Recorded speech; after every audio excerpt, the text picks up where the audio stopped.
Pansin mo ba si Bobot? Oh, bakit? Di ba parang malambot? Anong malambot? Nangihina? Kulang sa vitamin? Hindi. May bulate? Hindi ganun. Eh, ano nga? Di ba parang... Ano?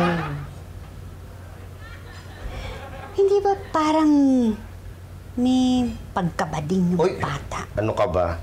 Ikaw talaga wala kang patawad. Pati bata ginawa mo ng chismis. Eh, hindi na naman ako nakapansin eh. Hindi naman ang sabi nila, baby, Maria, o si Didi. Kaya paano naman kayo nakasiguro? At saka, sige, sabihin na natin ganun nga. Kaya ano naman ngayon? Eh, kasi nga, si Raymond, sundalo. Tapos si Bobot, ganun. Hindi kaya magka-problema yung mga yan? Hindi naman siguro. Tsaka, ikaw, halimbawa, nalaman natin na si Chito bading. O, anong gagawin mo? Wala. Oo, yun ang sinasabi ko. Diba? Ilagay mo muna yung sarili mo dun sa sitwasyon para hindi ka nang uhusga ng ganyan. At itong anak mo, lagayin natin sa gitna para naman makahiga na tayo ng maayos.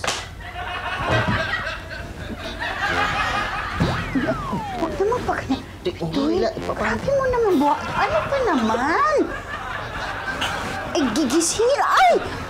Ito naman. Bigat eh.